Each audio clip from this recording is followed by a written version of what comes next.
তাআলা পরিষ্কার এই আয়াতের মধ্যে জানিয়ে দেন। আল্লাহ তাআলা বলেন, লা ইয়ানালাল্লাহু লুহুমুহা ওয়ালা দিমাউহা ওয়ালাকিন ইয়ানালুহুত তাকওয়া মিনকুম। আল্লাহ তাআলা বলেন, আমার বান্দা যে কুরবানি করে আমার জন্য, লা ইয়ানালাল্লাহু লুহুমুহা, তার কুরবানির পশুর গোশত আমি আল্লাহর কাছে পৌঁছে না, ওয়ালা দিমাউহা, ওই কুরবানির পশু থেকে নির্গত হওয়া যে রক্ত, ওই রক্ত আমার কাছে পৌঁছে না। তাহলে আমি কুরবানি করলাম, পশু জবাই আমি করলাম, কিন্তু এর গোশত, এর রক্ত কোনোটাই আল্লাহর কাছে পৌঁছে না। পৌঁছে কি? প্রশ্ন আসবে। তাই আল্লাহ বলতেছেন, ওয়ালাকিন ইয়ানালুহুত তাকওয়া মিনকুম।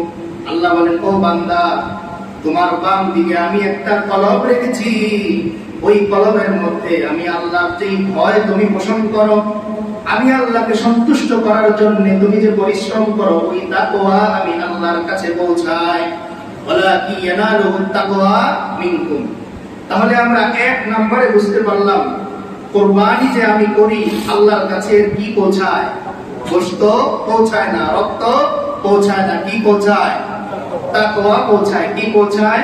তাকওয়া পৌঁছায়। তার মানে এই আয়াত থেকে আল্লাহ তাআলা বান্দাকে এই মেসেজ দিতে চান যে, ও আমার বান্দা, কুরবানি পশুর মাধ্যমে, এই যে তুমি জন্তু জবাই করো, এই জবাই করার মাধ্যমে মূলত তুমি তোমার ভেতরের যে পশুত্ব, এটাকে কুরবানি করো, আর সেটাই আমি আল্লাহর কাছে পৌঁছাই। নয়তো দুনিয়ার এই গরুর গোশতও আমার কাছে পৌঁছায় না, মহিষের উটের গোশতও আমার কাছে পৌঁছায় না, এর রক্তও আমার কাছে পৌঁছায় না, এর সৌন্দর্যও আমার কাছে পৌঁছায় না। তাহলে আমি যে কুরবানি করব, এই কুরবানির টার্গেট হবে একমাত্র আমার আল্লাহকে সন্তুষ্ট করা। কি টার্গেট হবে বলেন? একমাত্র আল্লাহকে সন্তুষ্ট করা। আমি কত টাকা গরু কিনলাম, কত টাকা দিয়ে মহিষ কিনলাম, কত বড় ছাগল কিনলাম, এটা টার্গেট না। টার্গেট হচ্ছে আমি যাই করব তার জন্য করব, একমাত্র আল্লাহর জন্য। গত সপ্তাহেও আমরা আয়াতটি তেলাওয়াত করেছিলাম। আল্লাহ বলেন, কুল ইন্না সালাতি ওয়া নুসুকি ওয়া মাহইয়ায়া ওয়া মামাতি লিল্লাহি রাব্বিল আলামিন। আল্লাহ বলেন, ও বান্দা তুমি বলো, ইন্না সালাতি, নিশ্চয়ই আমার নামাজ, ওয়া নুসুকি, আমার কুরবানি, ওয়া মাহইয়ায়া, আমার এই বেঁচে থাকা, আমার জীবন, ওয়া মামাতি, এবং আমার মৃত্যুবরণ করা একমাত্র লিল্লাহি রাব্বিল আলামিন, বিশ্ব জগতের প্রতিপালক একমাত্র আল্লাহর জন্য। তার মানে আমার নামাজ, সেটা ঈদের নামাজ হোক, আর জুমার নামাজ হোক, ফজর হোক, যোহর হোক, আসর হোক, মাগরিব হোক, এশা হোক, এই সমস্ত নামাজ কার জন্য? একমাত্র আল্লাহর জন্য। দুই নম্বরে আল্লাহ বলতেছেন, ওয়ানুসুনি, ও বান্দা তুমি আগে মনে মনে ঠিক করো, আমার সব কুরবানি, আমার ছাগল কুরবানি, গরু কুরবানি, মহিষ কুরবানি, উট কুরবানি, দুম্বা কুরবানি, ভেড়া কুরবানি, ছাগল কুরবানি, এই সব কুরবানি একমাত্র লিল্লাহি রাব্বিল আলামিন। এরপরে আল্লাহ আরো সতর্ক করতেছেন, ও বান্দা, ওয়া মাহইয়ায়া, তুমি যে বেঁচে আছো, কথা বলতে পারো, তুমি যে হাত নাড়াতে পারো, তুমি যে জমিনে চলতে পারো, এটাও লিল্লাহি রাব্বিল আলামিন, একমাত্র আমি আল্লাহর কুদরতে। কারণ তাকিয়ে দেখো, তোমার মতো বহু মানুষ হাত আছে, পা আছে, কিন্তু তার জবান দিয়ে কথা উচ্চারণ নাই। এই মানুষটার বেঁচে থাকা আর না থাকা অনেকটাই সমান। না সে মনের দুঃখগুলো কাউকে বলতে পারে, না সে তার মনের সুখগুলো কাউকে বলতে পারে।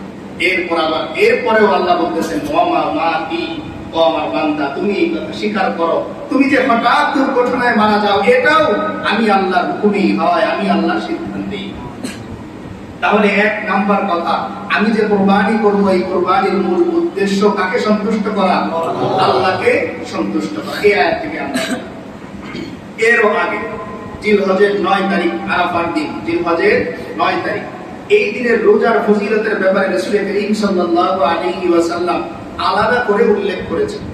এমনিতেই জিলহজ মাসের যে 10 তারিখ, 1 থেকে 10, এই 10 দিনের তো ফজিলত আছেই। এর মধ্যেও রাসূল করিম সাল্লাল্লাহু আলাইহি ওয়াসাল্লাম 9 তারিখকে বিশেষ করে আলাদা ফজিলতের জন্য তিনি হাদিসে উল্লেখ করেছেন। রাসূল করিম সাল্লাল্লাহু আলাইহি ওয়াসাল্লাম বলেন যে, আরাফার রোজা ইন্নী আহতাসিবু আলাল্লাহ আমি আমার আল্লাহর কাছে এই আশা পোষণ করি যে এই একদিনের রোজা আমার উম্মতের পেছনের 1 বছর এবং সামনের 1 বছরের সমস্ত গুনাহের জন্য কাফারা হয়ে যাবে। তার মানে আমার জীবনে যদি আমি 20টা 9 জিলহজ পাই, কয়টা? 20টা 9 জিলহজ পাই, বলেন সবাই কয়টা? 20টা 9 জিলহজ পাই, তাহলে প্রত্যেক 1 জিলহজের রোজায় 2 বছর, তার মানে 20টি জিলহজের রোজায় 9 জিলহজের রোজায় কত বছরের গুনাহ মাফ হয়ে যাবে আমার? 40 বছর। তার মানে একজন 20 বছরের যুবক যদি 1 বছর থেকে ধরেন, উদাহরণস্বরূপ একটা মানুষ তো সাধারণত রোজা শুরু করে 8 বছর থেকে, ধরেন 28 বছর, 28 বছরের মধ্যে সে 20টা জিলহজের রোজা পেল, 9 জিলহজ রোজা রাখলো, তাহলে তার বয়স 28 হইলেও তার অগ্রিম 12 বছরের গুনাহ আল্লাহ তাআলার খাতায় মাফ হয়ে গেছে। যেহেতু প্রত্যেক একে কত বছর? 2 বছর, তাহলে তার জিলহজের 9 রোজা কয়টা হইল? 20টা। তো প্রত্যেক একে 2 করে হলে 20 কত হবে? 40। তার মানে একজন যুবক ব্যক্তি যদি 28 বছর বয়সে সে 20টা 9 জিলহজের রোজা রেখে ইন্তেকাল করে, তাহলে আল্লাহ রাসূলের হাদিস বলে অগ্রিম তার 12 বছরের গুনাহ মাফ হয়ে সে ইন্তেকাল করছে, অথচ মাইনে। তার মানে এই যুবকটার জান্নাতে যাওয়ার জন্য কোনো বাধা থাকতে পারে? কিন্তু আফসোসের বিষয় হলো এই যে আমি আমার জিন্দেগিতে 20টি নয় বরং 40টি 9 জিলহজের রোজা পাওয়া সত্ত্বেও রোজা হয়তো আমি রেখেছি 15টা, অথবা যদি 40টা রেখেও থাকি তাহলে এর মধ্যে দেখা দেখি রেখেছি 20টা, 5টা রেখেছি আল্লাহর জন্য, আর 15টা রেখেছি বাড়িতে রান্না হয়নি এর জন্য। হ্যাঁ, যারা আসলেই আল্লাহর সন্তুষ্টির জন্য রোজা রেখেছে তাদের জন্য এই ফজিলত সেই 1450 বছর আগে রাসূল করিম সাল্লাল্লাহু আলাইহি ওয়াসাল্লাম বলে গিয়েছেন। এজন্য গত সপ্তাহেও আমরা একটা কথা বলেছিলাম যে মিশকাত শরীফ সহ অন্যান্য হাদিস গ্রন্থেও প্রথম যে হাদিসটি মুহাদ্দিসিনে কেরাম নিয়ে আসেন সেটা হচ্ছে ইন্নামাল আমালু বিন্নিয়াত। সমস্ত আমল নির্ভরশীল কিসের উপর? নিয়তের উপর। নিয়ত যদি আমার শুদ্ধ হয়